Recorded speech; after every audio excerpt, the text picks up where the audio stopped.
Hello, everyone, and a warm welcome to this AI CoursePod discussion. I am Archana Nair, your host for the day, and I'm joined by my colleague Arvind Kannan. A special shout out to Nitin Naveen, the VP of Innovation and Strategy at AI CoursePod, and Naveen Kumar, who will be assisting us in the back end. Over the past 4 years, AI CoursePod has grown through a relentless curiosity and passion for emerging industry trends.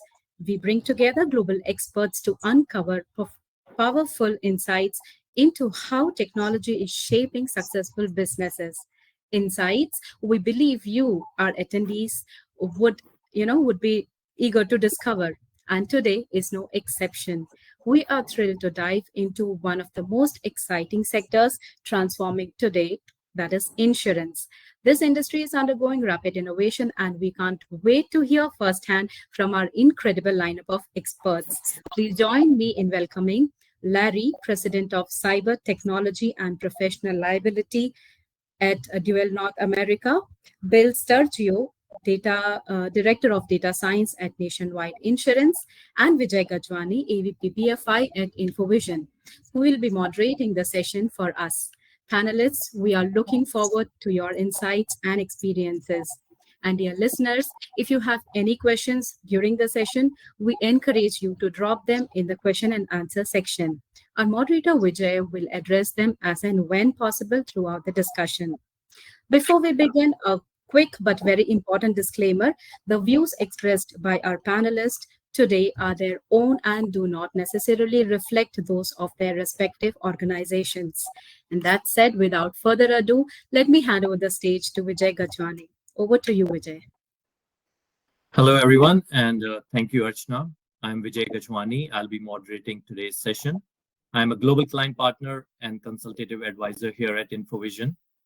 We are a leading digital transformation service company serving our clients for nearly 3 decades now, with 11 global locations and a dedicated innovation lab and team of domain experts.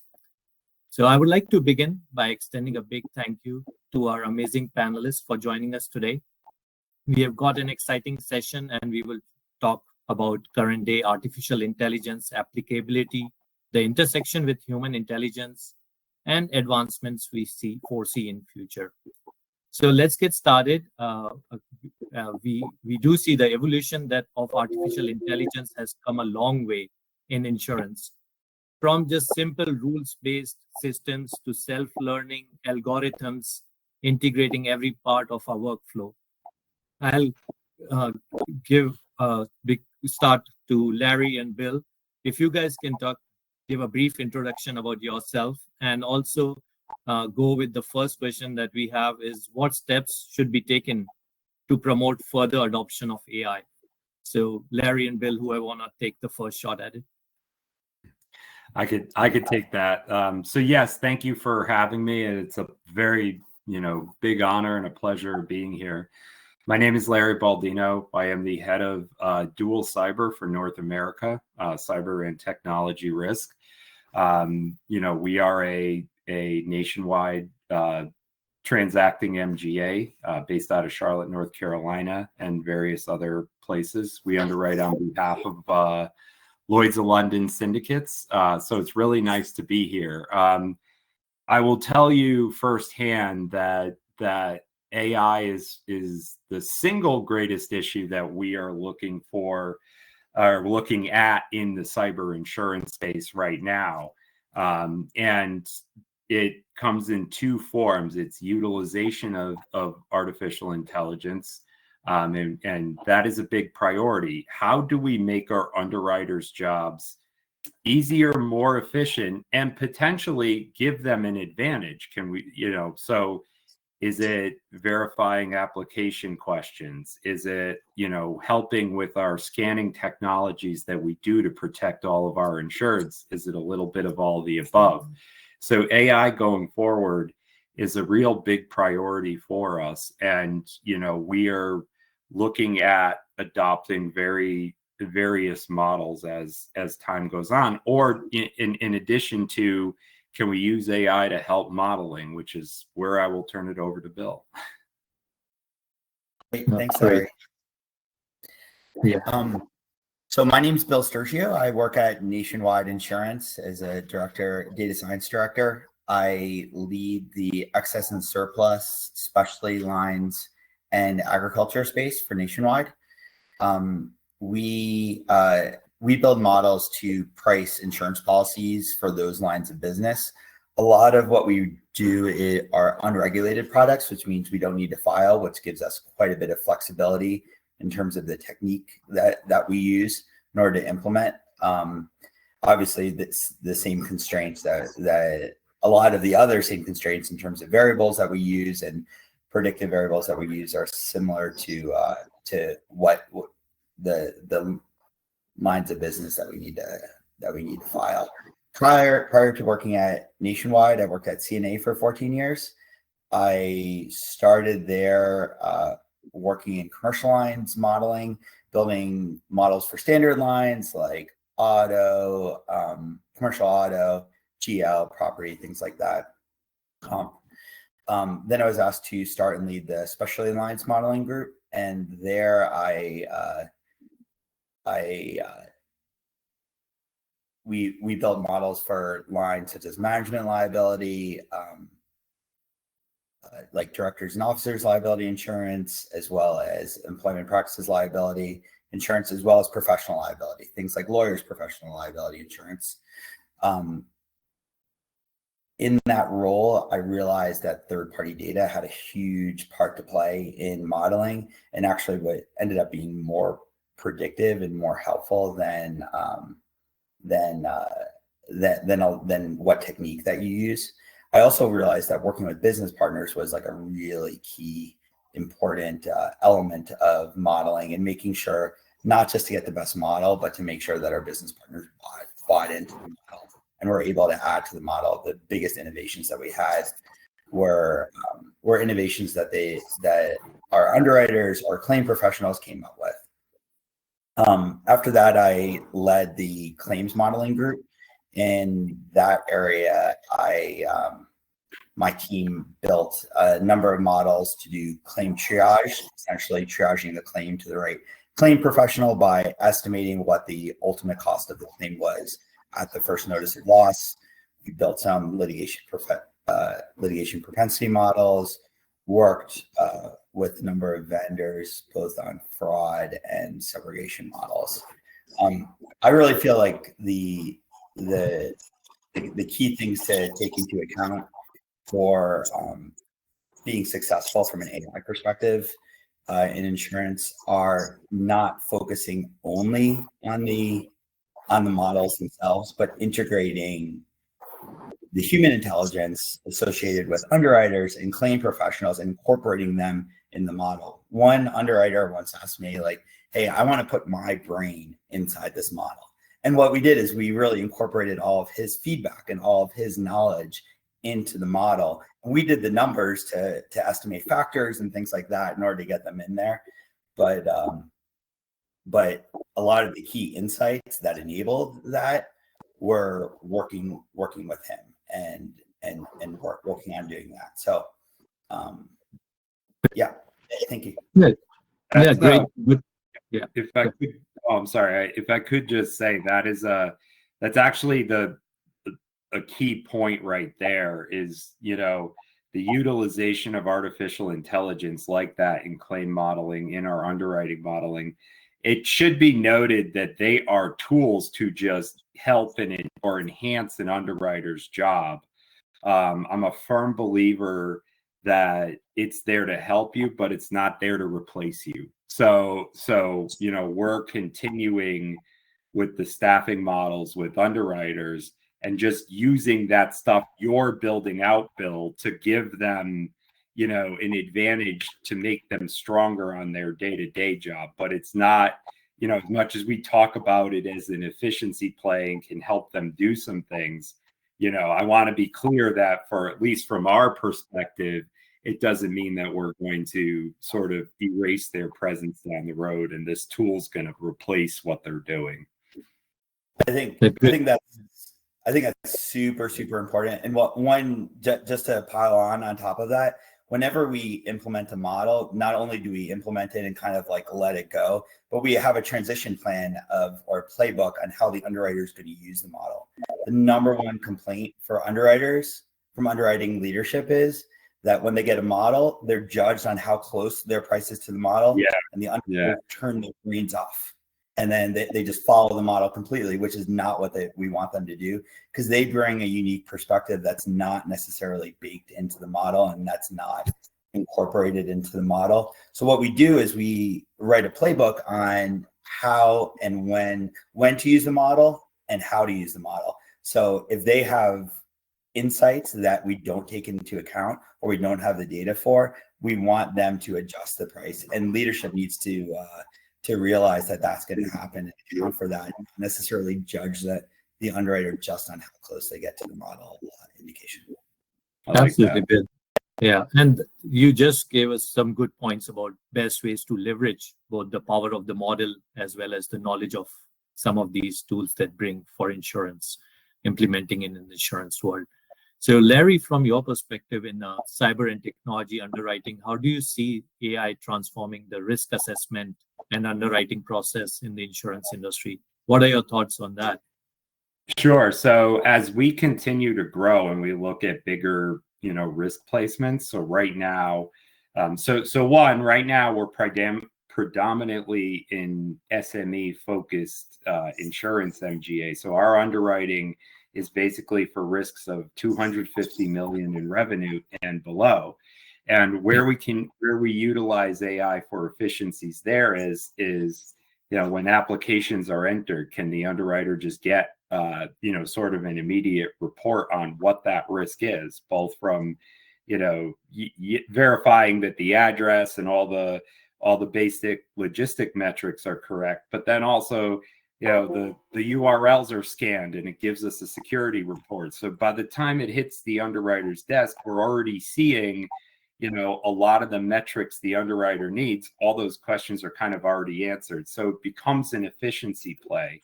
As we migrate towards larger risks as well, that efficiency play becomes all that more important, because if we have larger insurance towers, for example, we have to, compile a lot more statistical data that would sometimes take underwriters hours to do, whether it was security data, underwriting data, some of Bill's loss data, all that kind of things.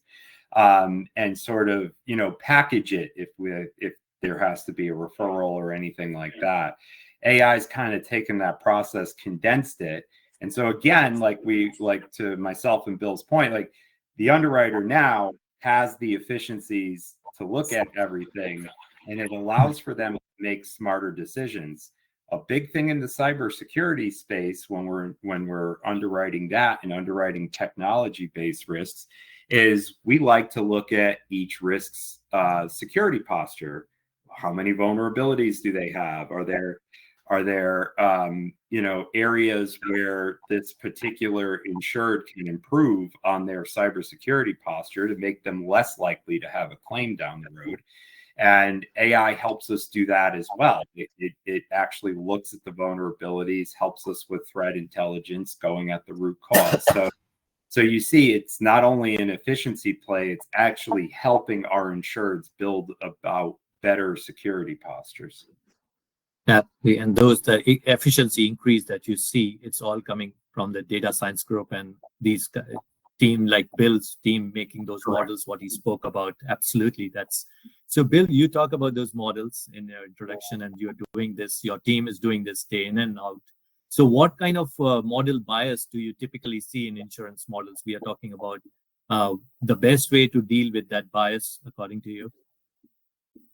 Yeah, so I think with insurance data, there tends to be like a ton of variance, especially in commercial lines where there's like all different types of risks, all different types of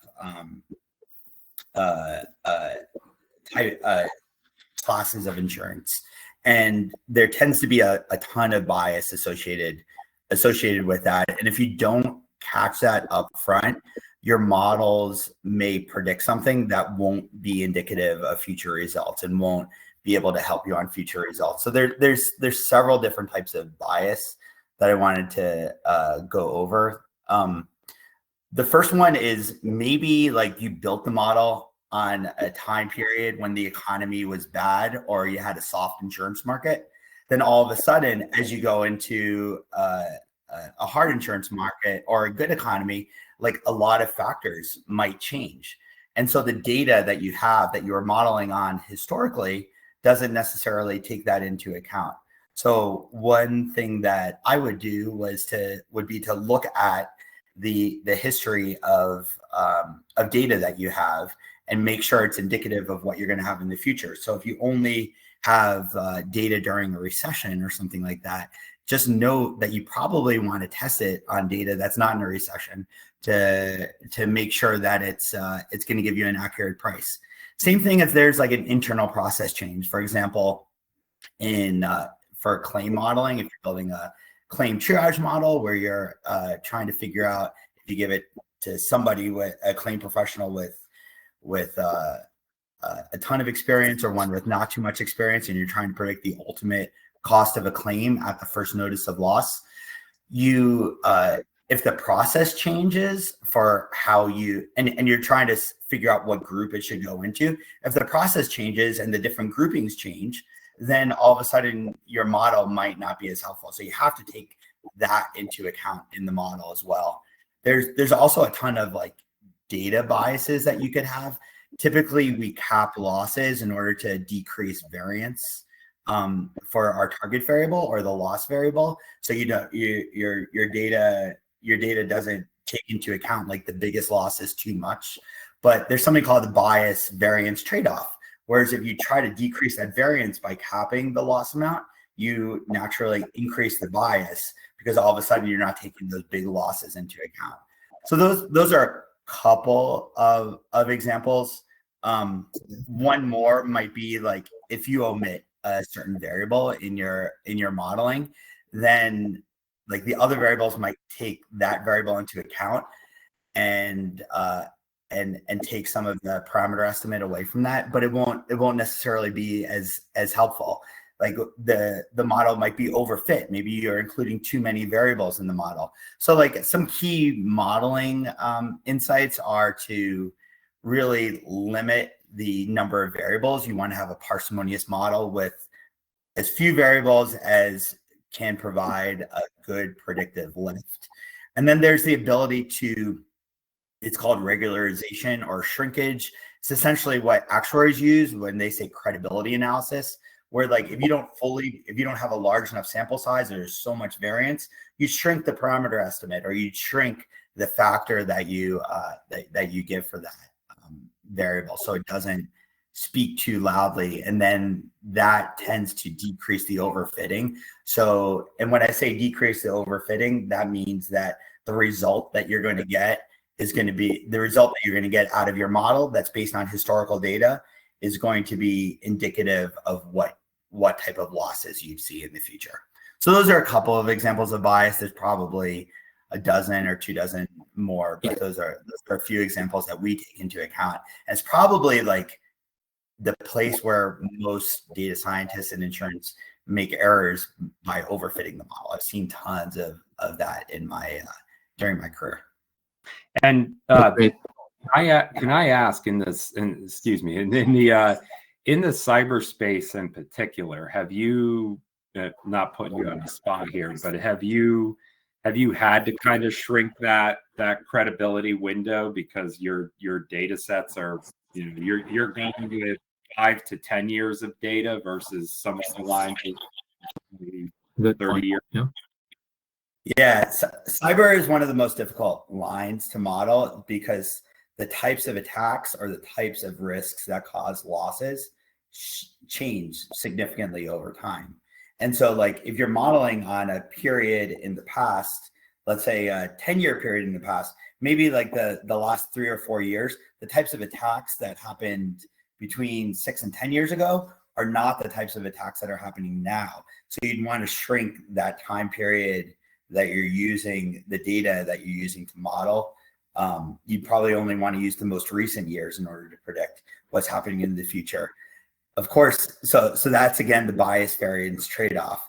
You're using you're using less data, which causes more variance, but you're getting less bias from that in the data because the data that you're modeling on is focused on the attacks, the cyber attacks that we're seeing in the future. So that's an extremely important point. Same thing goes with public D&O. Public D&O, the risks change quite frequently, and like different sectors go up and down, and essentially you're predicting the market going up and down, and which as you all know is very difficult to do. If we could do that all accurately, we'd all be rich and wouldn't have to work anymore. Right? Great insights, Bill. Thank you. And that's amazing to know about how you are dealing with that bias when you're creating those models. So Larry, that brings us to the topic of today, which is that AI and human oversight. So we want to know your perspective, what you think about how can AI-driven analytics enhance the underwriting process and claims management, and what role should human oversight continue to play? Yeah, so kind of like what I alluded to before, we want people like Bill to continue to improve, continue to, no pun intended, but model different scenarios and help us digest large amounts of data. But the point is, it's always valuable to have Bill right there. Like, he just brought up about 5 or 10 good points as to why you still need human oversight there. We can, without his oversight, some of the stuff that's happened, the cyberspace the last 3 years have been somewhat turbulent. If he's not there looking at a model like that, who knows where all of our loss picks and where all of our pricing data would be today. It would be exorbitant, and it would be out of bounds for what the current cyber market is. And like I said, from an underwriting perspective, it is almost a personal pet peeve of mine when I see platforms or whatever saying, "Oh, don't worry about it. It does all the underwriting for you. The system will just hit a button and you're good to go." And what I have found in that experience is that things are unjustly or unfairly declined for various reasons that don't sometimes even make sense to us humans. So it is extraordinarily important, whether you're developing the models like Bill is, or digesting the models like we are, that myself and Bill are continuously talking like, "Hey, by the way, that didn't look right. Can we get this?" But also not releasing a product that's not right. So our team, is going to say, "Oh, we're declining this because the model said that, you fell too close to a certain variable," which again doesn't make sense. That's not commercially marketable. We have to have legitimate reasons why we are declining or changing terms or doing things like that. So the human interaction has to be there right from the beginning. And I will just say real quick that as some of the more nefarious elements that we see in cyber underwriting, they are also using AI, and they're also capitalizing on this human interaction. So social engineering is a big term everybody talks about. The social engineering claims have gotten a lot more robust in the last 18 months, because it is very hard now to determine whether even the 5 of us on this call, we could call somebody on our, who's listening to this panel, say, "Oh, by the way, while you're listening to the panel, we need all your data sets," and you're not going to be able to tell the difference whether it is the 5 of us or, some sort of generated AI message. So, we're also seeing the bad elements capitalize on the aforementioned human interaction. But again, in my opinion, there always needs to be a human there. Absolutely. Yeah. And AI fluency is becoming a core skill nowadays, and changing the roles and responsibility of workforce. That will continue to evolve. To further build on that, Bill, you did talk about data, how important that is. With limited time in your projects, do you focus more implementing a more advanced technique or work more on getting the right data? Yeah, so getting the right data, I think usually trumps technique. And the reason for that is like a lot of the insurance companies either use accord forms or they collect similar data. One clear differentiator in being able to segment properly is to get different is to get new data that our competitors don't necessarily have. And a lot of that is third-party data. Do you want to get like location data? Do you want to get data on what the judicial profile is in a certain county or state? Are you able to get demographic data? Are you able to get credit data? Those are all differentiators, which usually provide a lot more statistical power or segmentation than our existing than the data that we kind of all commonly collect. Now, technique does play a role. Like if you were to use a GLM versus a tree-based machine learning technique, that does sometimes help the model, and it could potentially provide more segmentation, but usually not as much as the third-party data. And I think with a lot of those techniques, you have to be extremely careful not to overfit the data. So you have to do a lot of checks on the data. But I did want to also like follow up on something that Larry brought up regarding the human interaction and have and underwriting's interaction in the model process. Yeah. What we do is we integrate underwriters from the very beginning of the project from ideation through like selecting variables. So we would create exhibits to say, hey, this variable looks like it's going to be helpful. We show them the graph on how it's going to be helpful.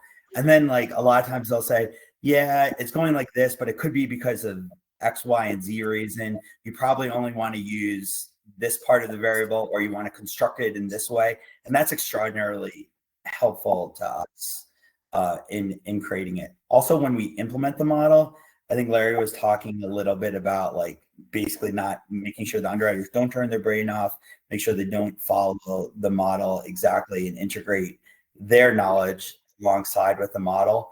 One way to do that, or one reason why one way to do that is to incorporate reason codes associated with the model. So not only do we give an indication or a suggested actuarial price, we also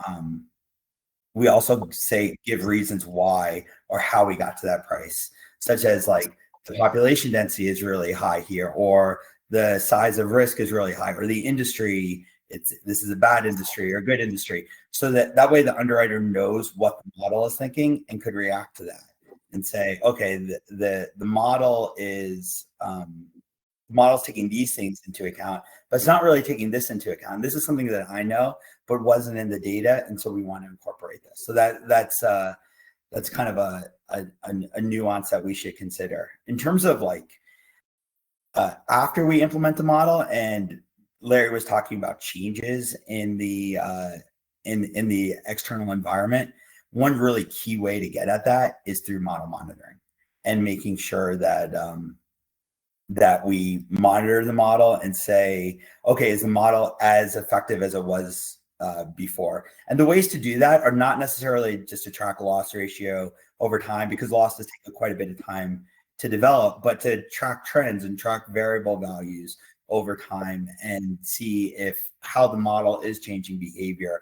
We look at deviation from the manual premium according to the model by different dimensions, whether it be industry or geography or whatever variable characteristic we're using. All of those could be extraordinarily helpful in understanding when the external environment is shifting. Or you could look at stock market price, or how hard the insurance market is, or like what the quote to bind ratio is, what the renewal rate is, and look at that across different dimensions over time. And that will essentially tell you, is your model stale, or is it still as powerful? Do you need to refit it, or is it good to go? And also just not only just looking at those metrics, sharing those metrics with the underwriters, getting their reaction to it, and then coming up with a joint decision of, hey, this model needs to be updated, it needs to be adjusted, or it's good to go.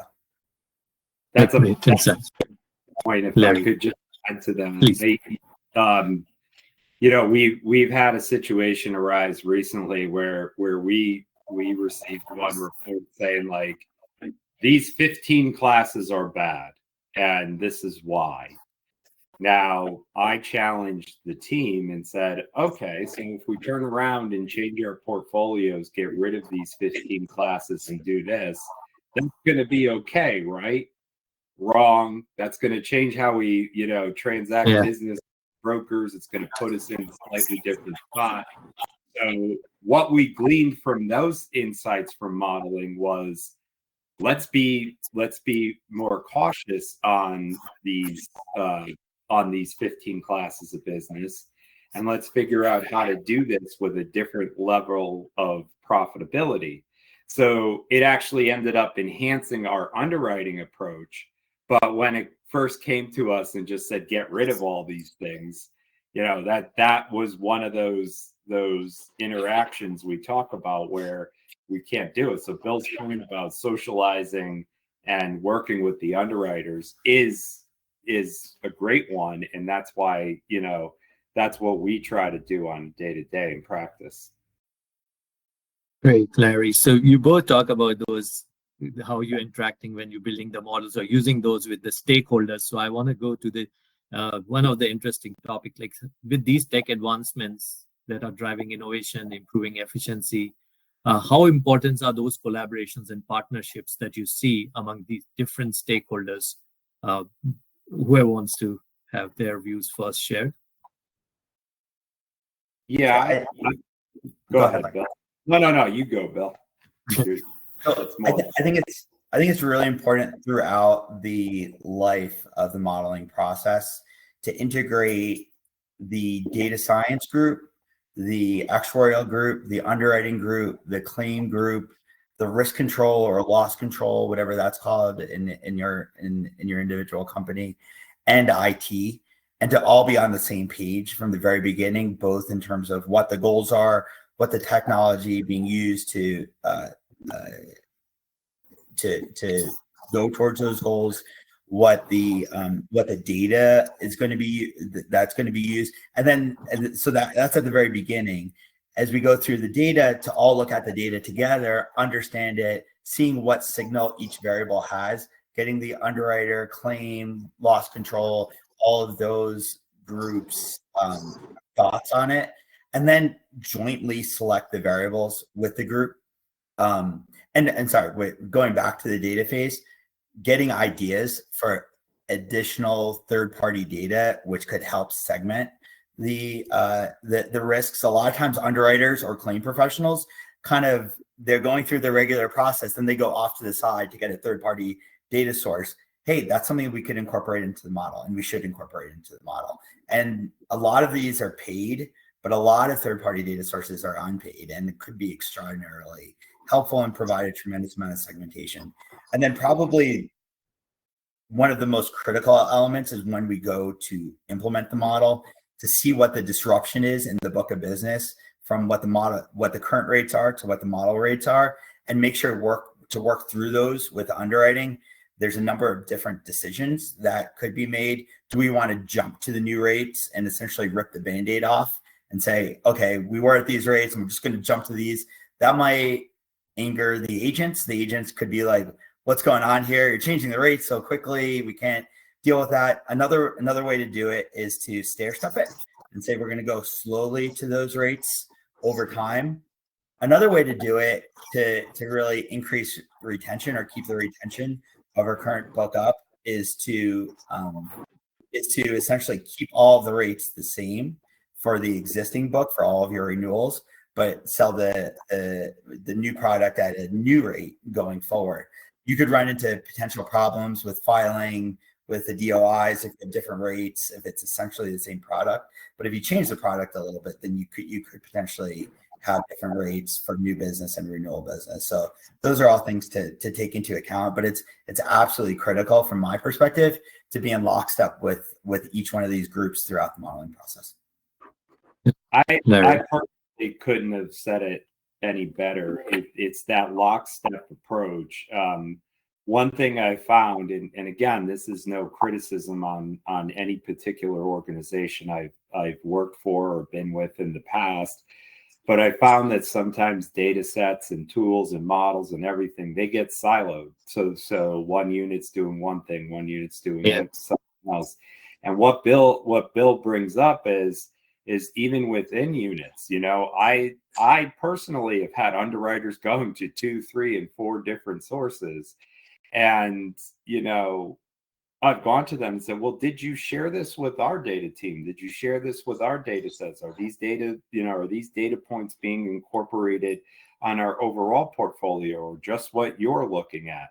And, so that constant interaction and bringing the data teams involved in just about everything you do when you start to look at making those changes is extraordinarily critical, especially for credibility purposes. And as we talked in my little corner of the world, the credibility is not great right now, just given the amount of years and what we're doing. So any help and any additional aggregate sources that we could bring to the table are all that more valuable, which is why, it's essential that we have somebody recognizing that. And look, one thing I want to mention is sometimes there are claim trends that Bill's team can identify that we would have zero insight into. So for example, we underwrite and transact cyber insurance, right? But the logistics group might be facing a lot of nation state tax because, going after their logistics books. We wouldn't have insight into that particular portfolio because it's a different line of coverage in its entirety. But do those situations apply to what we do? They absolutely do. So sometimes that communication and making sure all our sources are on the same page within the same teams is, the best way to go. That's good. Larry, you did talk about challenges. Yeah, Bill, please.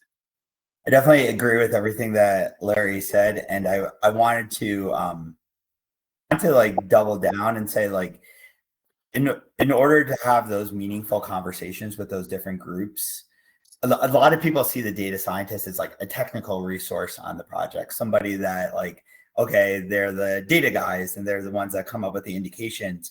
But it's, at least within the insurance space, at least within the commercial lines insurance space, it's very hard to do that without some insurance domain expertise. So I think it's extremely important that the data scientists know something about insurance and know about the products that they're modeling, know about the process. One thing that we typically do, or what I really like to do, is to have the data scientist shadow the underwriters. And so the data scientist is essentially impacting the underwriter's process in underwriting a risk. In order to impact their process, they should understand what the current process is to make sure that they don't mess it up. So I think the first thought should be do no harm and really understand the underwriter's process, and then tailor the model to best interact with the underwriter's process. And what I found is I've had great underwriter shadowing sessions where I've particularly learned a lot about the underwriting process. My team has, and that's usually led to a much better model than it would have without that underwriter shadowing. So that's great. The audience have heard the opportunities and challenges from both of you. Now, if we talk about something about future now, Bill or Larry, you can share your thoughts about how do you see those transform the variables to make them more meaningful and predictive models. And Larry, for you, with your background in professional liability, how do you see this AI impacting errors and omission coverage and emerging technology risks? So if you can talk about what do you see future holds? Yeah, well, so you bring up errors and omissions and stuff like that. And, one of the points of insurance that I don't think the market has sufficiently complicated is what if it fails, right?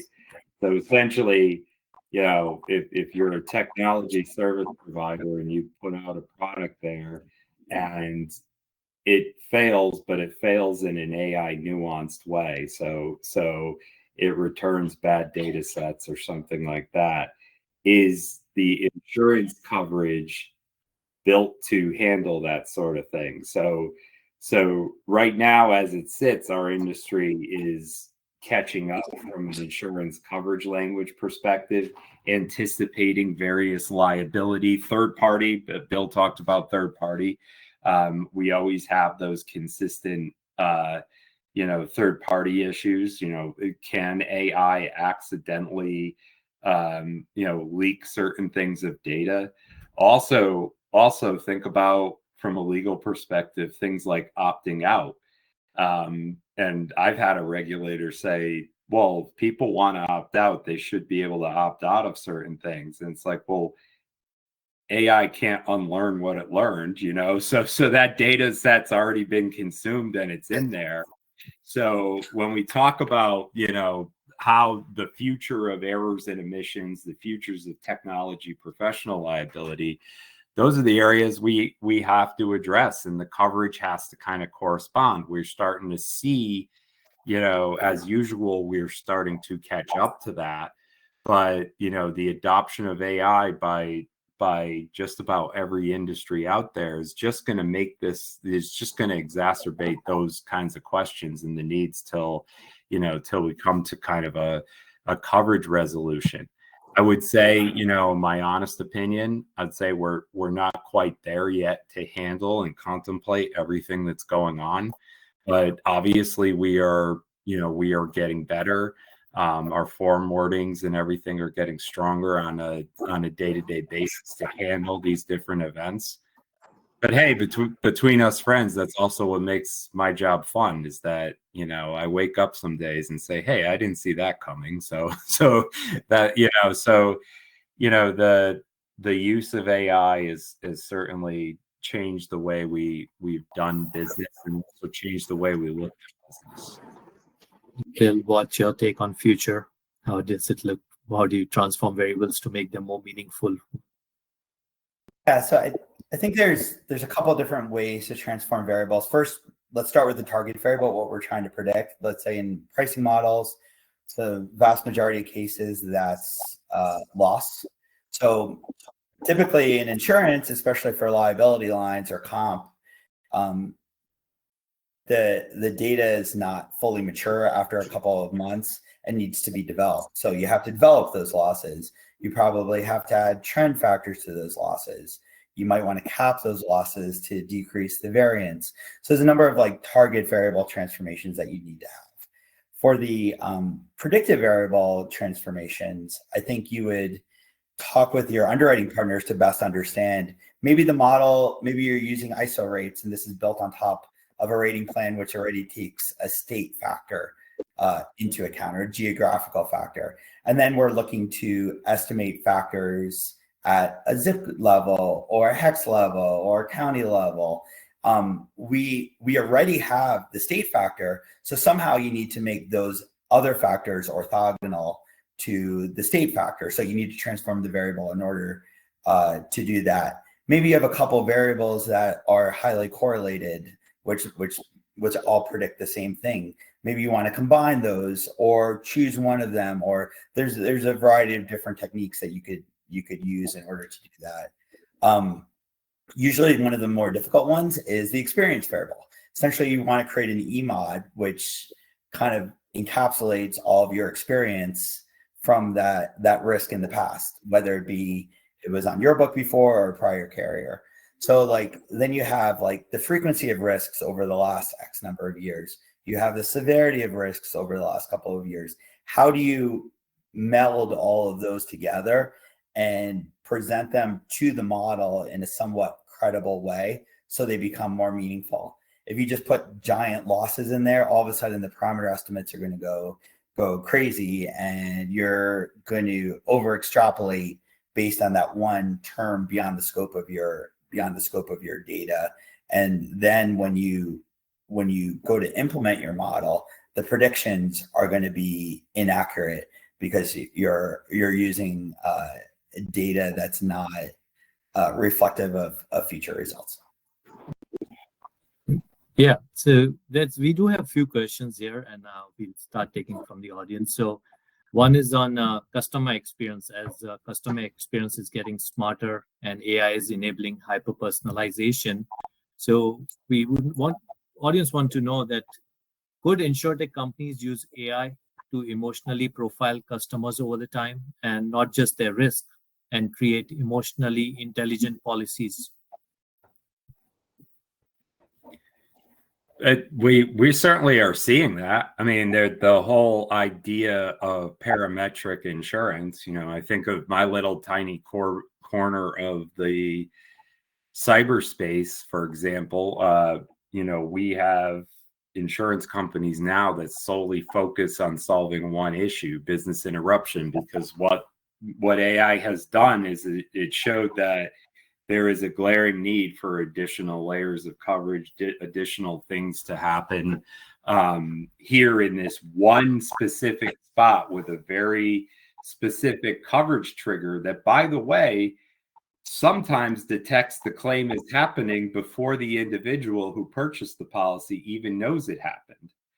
So it's certainly something we're seeing. And like I said, AI tools have gotten to the point in the insurance business where, as we do deploy applications and look at what we call the exposure information, it could very well determine that maybe this is not right for them, but this is, and it'll tell us those metrics. And so yeah, we're certainly seeing that customer experience change a bit.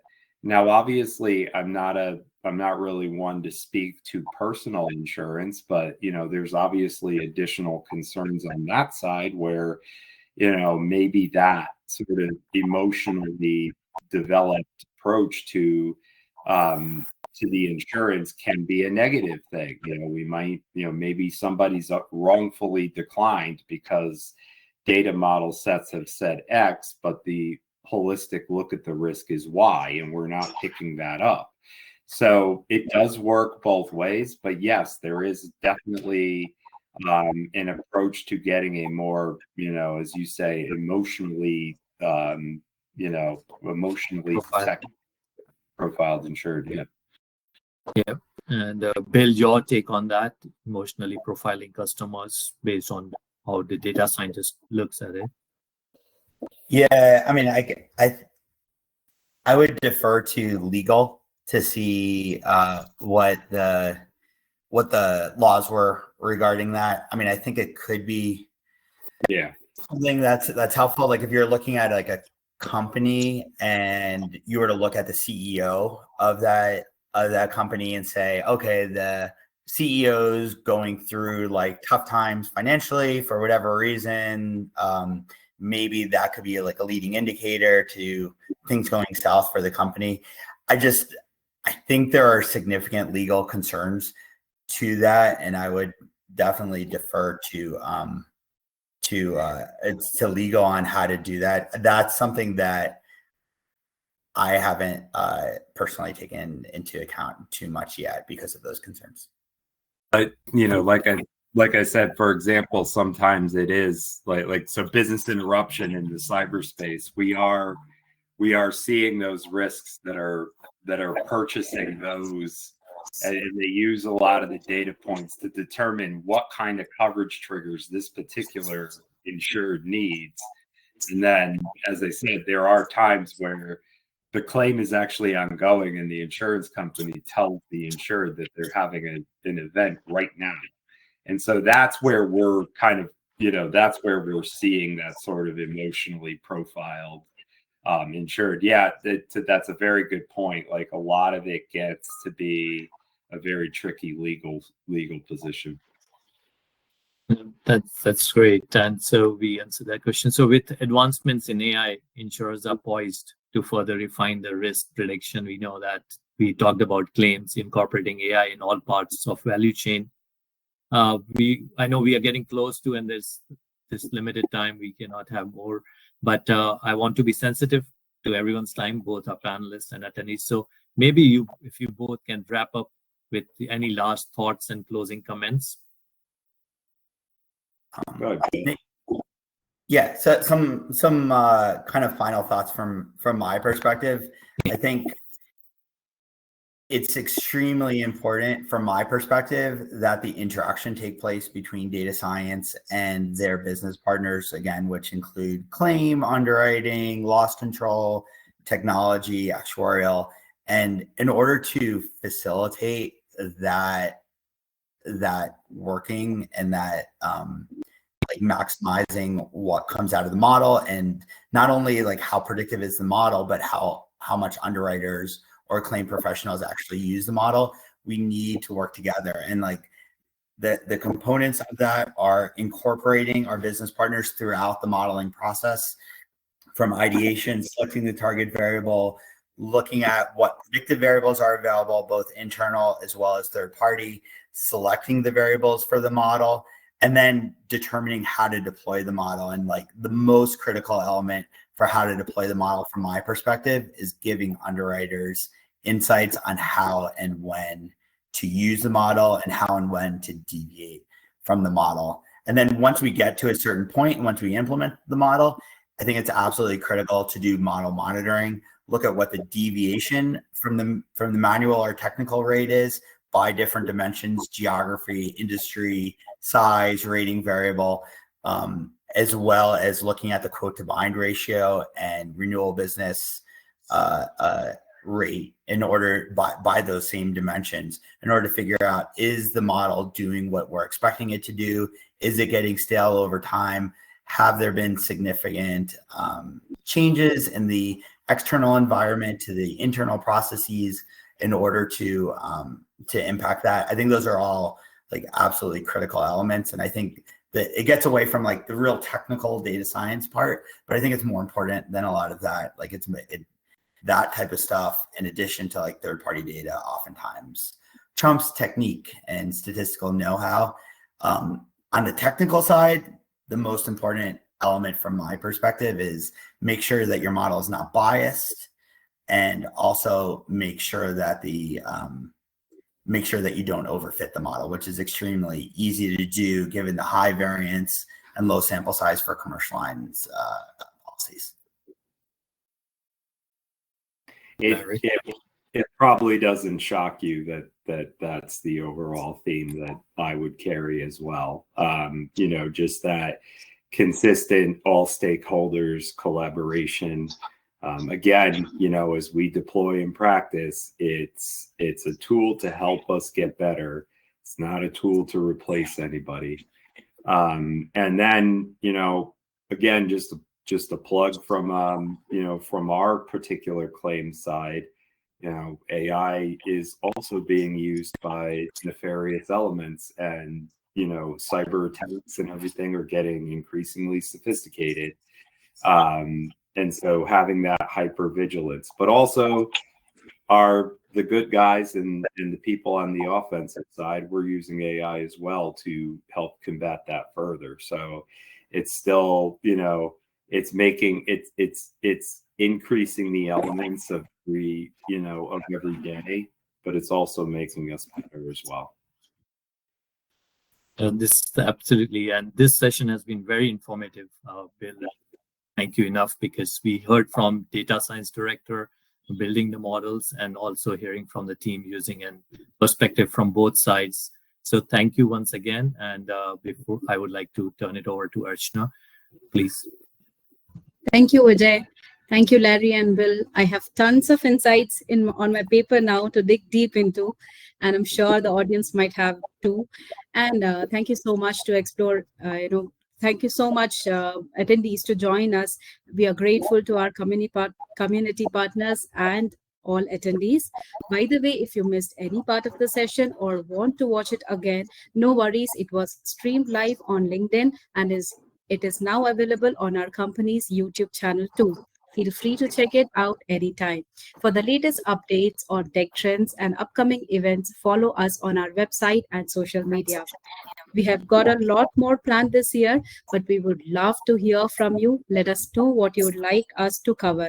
It was a pleasure bringing this session to you and hope you also enjoyed it as well. Until next time, take care and have a good day. Bye. Thank you. Thank you.